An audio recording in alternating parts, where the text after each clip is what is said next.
साथियों नमस्कार, स्वागत है आपका इम्पैक्ट क्लासेस में। आज हम लोग 21 सेट प्रैक्टिस को देखेंगे। इससे पहले हम लोगों ने 20 सेट प्रैक्टिस को कवर करा दिया है। अगर आप नहीं देखे हैं तो उसका लिंक आपको डिस्क्रिप्शन बॉक्स में मिल जाएगा या फिर आप लोग प्लेलिस्ट से जाके देख सकते हैं। और ये जो सेट प्रैक्टिस की सीरीज चल रही है वो BSSC इंटर स्तरीय और साथ ही साथ बिहार SI के लिए जो 1275 पदों पर 2023 में वैकेंसी आई है उसके लिए इंपॉर्टेंट सेट प्रैक्टिस की सीरीज चल रही है। इस सीरीज में हम लोग 50 क्वेश्चंस को डीपली और पूरे एक्सप्लेनेशन के साथ डिस्कशन करते हैं। तो चलिए शुरू करते हैं आज के इस सेशन में। अगर आप हमारे चैनल पर पहली बार विजिट कर रहे हैं तो हमारे चैनल इम्पैक्ट क्लासेस को लाइक करें, शेयर करें और सब्सक्राइब करें। तो पहला क्वेश्चन है, अशोक ने अपनी धम्म यात्रा की शुरुआत कहाँ से की थी? तो अशोक जो है अपने धम्म यात्रा की शुरुआत बोध गया से किया था। ऑप्शन ए इसका करेक्ट आंसर हो जाएगा। अगला क्वेश्चन देखते हैं। दूसरा क्वेश्चन है, किस बौद्ध संगीति के दौरान बौद्ध धर्म स्थाविर एवं महासांगिक में विभाजित हो गया था? तो यह जो थी वो द्वितीय बौद्ध संगीति थी। द्वितीय बौद्ध संगीति को ध्यान रखिएगा, इसमें बौद्ध धर्म जो है वो स्थाविर और महासांगिक दो भागों में विभाजित हो गया था। तो ऑप्शन बी इसका करेक्ट आंसर हो जाएगा। नेक्स्ट क्वेश्चन देखते हैं फ्रेंड्स। अगला क्वेश्चन जो दिया गया है, तीसरा क्वेश्चन है, अलाउद्दीन के शासनकाल में भू राजस्व की दर क्या थी? तो अलाउद्दीन के शासनकाल में भू राजस्व की दर उपज का आधा 1/2 लिया जाता था। तो ऑप्शन ए इसका करेक्ट आंसर हो जाएगा। चौथा क्वेश्चन है, किस वेद में सिंचाई के साधन के रूप में नहरों के उपयोग की जानकारी मिलती है? तो नहरों के उपयोग की जानकारी जो है वो अथर्ववेद में सर्वप्रथम मिलती है। ऑप्शन डी इसका सही जवाब हो जाएगा। अगला क्वेश्चन देखते हैं फ्रेंड्स। नेक्स्ट क्वेश्चन है पांचवा, मेवाड़ से युद्ध एवं संधि किसके शासनकाल की महत्वपूर्ण उपलब्धि थी? तो ध्यान रखिएगा कि मेवाड़ से युद्ध और संधि जो थी वो जहांगीर के शासनकाल की एक महत्वपूर्ण उपलब्धि मानी जाती है। तो इसका करेक्ट आंसर ऑप्शन डी हो जाएगा। नेक्स्ट क्वेश्चन है छठा, औरंगजेब ने किस सूफी सिलसिले को अपनाया था? तो औरंगजेब जो है वो नक्शबंदी सिलसिला से संबंधित था। सबसे कट्टरपंथी जो सूफी सिलसिला थे वो नक्शबंदी ही था और औरंगजेब जो था इसी सिलसिले से संबंधित था। तो ऑप्शन बी इसका करेक्ट आंसर हो जाएगा। नेक्स्ट क्वेश्चन है फ्रेंड्स सातवां, कृष्णदेव राय का मैत्रीपूर्ण संबंध किस देश से था? तो कृष्णदेव राय जो है वो विजयनगर के एक महत्वपूर्ण शासक के रूप में जाना जाता है और इसका जो मैत्रीपूर्ण संबंध था वो पुर्तगालियों से था। ऑप्शन ए इसका करेक्ट आंसर हो जाएगा। नेक्स्ट क्वेश्चन है आठवां, जब औद्योगिक प्रक्रियाओं के स्वचालन के कारण बड़ी संख्या में श्रमिकों की रोजगार छिन जाता है तो इसे क्या कहा जाता है? तो यह जो है संरचनात्मक बेरोजगारी के रूप में जाना जाता है। ऑप्शन बी इसका सही जवाब हो जाएगा। नेक्स्ट क्वेश्चन है नौवां, निम्नलिखित में से कौन सी वस्तु GST में शामिल नहीं है? तो इसमें जो है वो मानव उपभोग के लिए शराब जो है इसमें शामिल नहीं है। ऑप्शन सी इसका करेक्ट आंसर हो जाएगा। नेक्स्ट क्वेश्चन है दसवां, जब पैसे की आपूर्ति बढ़ जाती है और पैसे की मांग कम हो जाती है तो यह होगा। तो ध्यान रखिएगा कि पैसे की आपूर्ति बढ़ जाए और मांग उसका जब कम हो जाता है तो इसे ब्याज की दरों में कमी हो जाती है। ऑप्शन बी इसका करेक्ट आंसर हो जाएगा। नेक्स्ट क्वेश्चन है फ्रेंड्स 11 नंबर, विधान परिषद में कुल सदस्यों में से कितने सदस्य राज्य में रह रहे स्नातकों द्वारा निर्वाचित किए जाते हैं? तो स्नातकों द्वारा जो है वो कुल सदस्य का 1/12 सदस्य को निर्वाचित किया जाता है। तो ऑप्शन ए इसका करेक्ट आंसर हो जाएगा। अगला क्वेश्चन देखते हैं फ्रेंड्स। नेक्स्ट क्वेश्चन है 12 नंबर, संविधान और विधि के परिरक्षण, संरक्षण और प्रतिरक्षण का शपथ ग्रहण करते हैं तो यह जो है राष्ट्रपति ग्रहण करते हैं। ऑप्शन बी इसका करेक्ट आंसर हो जाएगा। इंपॉर्टेंट क्वेश्चन है, ध्यान रखिएगा कि संविधान के विधि के परिरक्षण, संरक्षण और प्रतिरक्षण की शपथ जो है वो राष्ट्रपति लेते हैं। तो ऑप्शन बी इसका करेक्ट आंसर हो जाएगा। अगला क्वेश्चन देखते हैं फ्रेंड्स। नेक्स्ट क्वेश्चन दिया गया है 13, अविश्वास प्रस्ताव के संदर्भ में निम्न में से कौन सही है? तो अविश्वास प्रस्ताव की हम लोग बात करें तो इसे जो है लोकसभा में इसे स्वीकार करने का कारण बताना आवश्यक नहीं है। तो ऑप्शन डी इसका करेक्ट आंसर हो जाएगा। अगला क्वेश्चन देखते हैं फ्रेंड्स। नेक्स्ट क्वेश्चन दिया गया है 14 क्वेश्चन है, निम्नलिखित में से कौन सा युग्म सुमेलित नहीं है? तो आइए इसको देखते हैं। ऑप्शन ए कह रहा है कि संसदीय विशेषाधिकार, तो संसदीय विशेषाधिकार जो है अनुच्छेद 105 में दिया गया है, बिल्कुल सही है। बी कह रहा है कि अध्यादेश, तो अध्यादेश जो दिया गया है वो अनुच्छेद 123, अनुच्छेद 123 के तहत राष्ट्रपति अध्यादेश जारी कर सकता है, तो ये भी बिल्कुल सही है।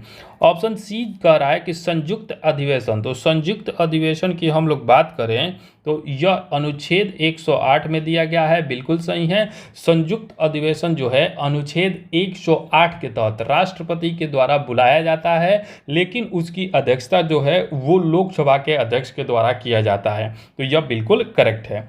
नेक्स्ट ऑप्शन डी कह रहा है कि राज्यपाल, तो अनुच्छेद 154 दिया गया है, तो यह गलत है। राज्यपाल का जो प्रावधान है वो अनुच्छेद 155 में है, तो इसको ध्यान रखिएगा कि अनुच्छेद 155 के तहत राष्ट्रपति जो है वो राज्यपाल की नियुक्ति करता है, तो ऑप्शन डी जो है वो सुमेलित नहीं है।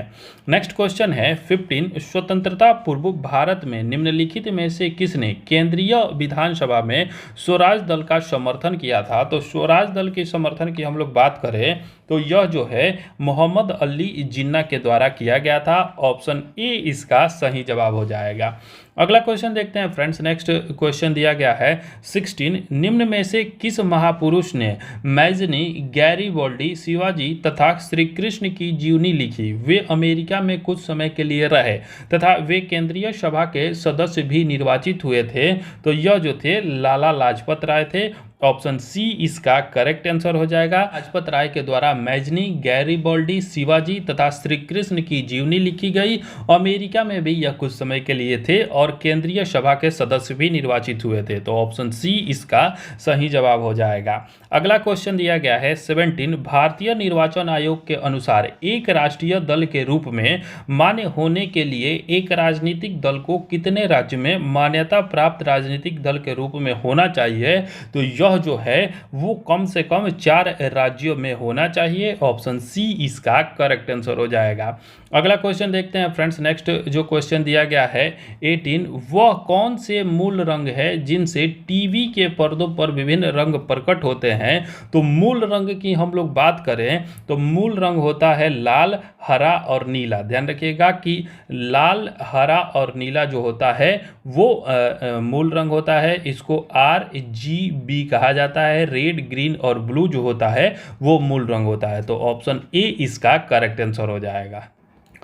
अगला क्वेश्चन है फ्रेंड्स 19, इनमें से कौन विषाणु जनित रोग नहीं है? तो विषाणु जनित रोग की हम लोग बात करें तो खसरा, रेबीज और पोलियो जो है यह विषाणु के कारण होता है, लेकिन क्षय रोग जो है यह विषाणु जनित रोग नहीं है, ऑप्शन डी इसका करेक्ट आंसर हो जाएगा। नेक्स्ट क्वेश्चन है 20वां, सिरका और बेकिंग सोडा की अभिक्रिया से क्या बनता है? तो सिरका और बेकिंग सोडा जब अभिक्रिया करते हैं तो कार्बन डाइऑक्साइड CO2 गैस बनती है, तो ऑप्शन बी इसका सही जवाब हो जाएगा। अगला क्वेश्चन देखते हैं फ्रेंड्स। नेक्स्ट क्वेश्चन है 21, महिलाओं में उदर के निचले भाग के दोनों ओर कितने अंडाशय स्थित होते हैं? तो दोनों ओर अंडाशय की बात करें तो यह जो है एक जोड़ी अंडाशय होते हैं, ऑप्शन ए इसका करेक्ट आंसर हो जाएगा। नेक्स्ट क्वेश्चन है 22, प्रकाश संश्लेषण के माध्यम से कुल स्थिरीकृत कार्बन डाइऑक्साइड का लगभग आधा भाग कौन स्थिरीकृत करता है? तो आधा भाग जो है वो शैवाल जो है स्थिरीकृत करता है, ऑप्शन सी इसका सही जवाब हो जाएगा। अगला क्वेश्चन देखते हैं फ्रेंड्स। नेक्स्ट क्वेश्चन जो दिया गया है 23, टिड्डी, तितली, बिच्छू, झींगा सभी किस संघ के उदाहरण हैं? तो ये जो सभी हैं टिड्डी, तितली, बिच्छू और झींगा ये ऑर्थोपोडा संघ के उदाहरण है, ऑप्शन सी इसका सही जवाब हो जाएगा। अगला क्वेश्चन दिया गया है फ्रेंड्स 24, स्ट्रेप्टोमाइसिन प्रतिजैविक किस जीवाणु से प्राप्त किया जाता है? इंपॉर्टेंट क्वेश्चन है। स्ट्रेप्टोमाइसिन जो है वो प्राप्त किया जाता है स्ट्रेप्टोकोकस ग्रीसस से, ऑप्शन ए इसका करेक्ट आंसर हो जाएगा। अगला क्वेश्चन देखते हैं फ्रेंड्स। नेक्स्ट क्वेश्चन है 25, इनमें से कौन धमनी का कार्य नहीं है? तो धमनी का कार्य जो है इसमें रुधिर दबाव के साथ धीरे धीरे बढ़ता है, ऑप्शन सी इसका करेक्ट आंसर हो जाएगा।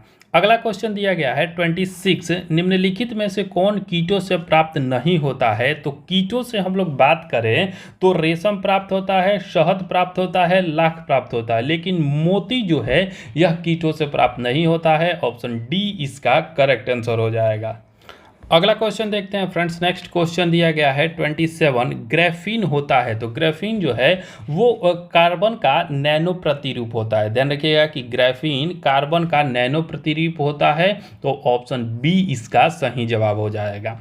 अगला क्वेश्चन है 28। अधिकांश प्राणियों के जीवित पदार्थ का लगभग 80% पदार्थ क्या होता है, तो यह जो होता है वो प्रोटीन होता है। ऑप्शन ए इसका सही जवाब हो जाएगा। अगला क्वेश्चन देखते हैं फ्रेंड्स। नेक्स्ट क्वेश्चन दिया गया है 29। निम्नलिखित में क्षेत्रफल की दृष्टि से सबसे बड़ा कौन होता है, तो क्षेत्रफल की हम लोग बात करें तो बायोस्फीयर रिजर्व जो होता है वो क्षेत्रफल की दृष्टि से सबसे बड़ा होता है, तो ऑप्शन ए इसका करेक्ट आंसर हो जाएगा। नेक्स्ट क्वेश्चन है 30। विश्व का सबसे शुष्क रेगिस्तान कौन है, तो यह आटाकामा रेगिस्तान है। ऑप्शन ए इसका करेक्ट आंसर हो जाएगा। नेक्स्ट क्वेश्चन है 31। कौन सी नदी मकर रेखा को 2 बार काटती है, तो मकर रेखा को जो है वो लिम्पोपो नदी 2 बार काटती है। ऑप्शन डी इसका सही जवाब हो जाएगा। अगला क्वेश्चन है फ्रेंड्स 32। मौर्य काल में शिक्षा का सर्वाधिक प्रसिद्ध केंद्र कौन था, तो मौर्य काल में शिक्षा के लिए तक्षशिला सर्वाधिक प्रसिद्ध था। ऑप्शन डी इसका करेक्ट आंसर हो जाएगा। नेक्स्ट क्वेश्चन है 33। किसके सुझाव पर बिहार में गोलघर का निर्माण हुआ था, तो गोलघर का निर्माण जो है एक अन्नागार के रूप में किया गया था, और यह जो सुझाव दिया गया था वो जॉन सोर के द्वारा दिया गया था। ऑप्शन ए इसका करेक्ट आंसर हो जाएगा। नेक्स्ट क्वेश्चन है 34। पुर्तगालियों ने अपनी दूसरी फैक्ट्री कहाँ बनाई थी, तो दूसरी फैक्ट्री जो है वो कुन्नूर में बनाई थी। ऑप्शन सी इसका सही जवाब हो जाएगा। अगला क्वेश्चन देखते हैं फ्रेंड्स। नेक्स्ट क्वेश्चन है 35। सूरत की संधि किनके मध्य हुई थी, तो सूरत की संधि जो है वो अंग्रेज तथा रघुनाथ राव के मध्य हुआ था। ऑप्शन सी इसका करेक्ट आंसर हो जाएगा। अगला क्वेश्चन है 36। बुनकरों की हड्डियों से भारत की भूमि सफेद हो गई, उपयुक्त कथन निम्न में से किसका है, तो यह जो कथन है वो लॉर्ड विलियम बेंटिक का कथन है। इसके द्वारा कहा गया था कि बुनकरों की हड्डियों से भारत की भूमि सफेद हो गई, तो ऑप्शन सी इसका करेक्ट आंसर हो जाएगा। अगला क्वेश्चन देखते हैं फ्रेंड्स। नेक्स्ट जो क्वेश्चन दिया गया है 37। महालवाड़ी भू राजस्व व्यवस्था को निम्न में से किसने प्रारंभ किया था, तो महालवाड़ी भू राजस्व व्यवस्था जो है वो हॉल्ट मैकेंजी के द्वारा शुरू किया गया था। ऑप्शन डी इसका करेक्ट आंसर हो जाएगा। नेक्स्ट क्वेश्चन है 38। गुलामगिरी पुस्तक के लेखक निम्न में से कौन थे। इंपॉर्टेंट क्वेश्चन है, बार बार एग्जाम में पूछा जाता है कि गुलामगिरी पुस्तक किसके द्वारा लिखा गया था, तो यह जो पुस्तक है वो ज्योतिबा फुले की पुस्तक है। ऑप्शन डी इसका करेक्ट आंसर हो जाएगा। अगला प्रश्न देखते हैं। नेक्स्ट प्रश्न है 39। यदि वर्ष में हम एक बार मेढक की तरह टरटराएं तो हमें कुछ नहीं मिलेगा, कांग्रेस की कार्यप्रणाली के संदर्भ में उक्त टिप्पणी किसने की थी, तो यह जो टिप्पणी है वो किया गया था बाल गंगाधर तिलक के द्वारा। ऑप्शन सी इसका सही जवाब हो जाएगा। बाल गंगाधर तिलक ने कांग्रेस के बारे में कहा था कि यदि वर्ष में हम एक बार मेढक की तरह टरटराएं तो हमें कुछ नहीं मिलेगा, तो ऑप्शन सी इसका करेक्ट आंसर हो जाएगा। नेक्स्ट क्वेश्चन है 40। पंडित मदन मोहन मालवीय किस वर्ष हिंदू महासभा के अध्यक्ष बने थे, तो यह जो है वर्ष 1928 में इनको हिंदू महासभा का अध्यक्ष नियुक्त किया गया था। ऑप्शन बी इसका सही जवाब हो जाएगा।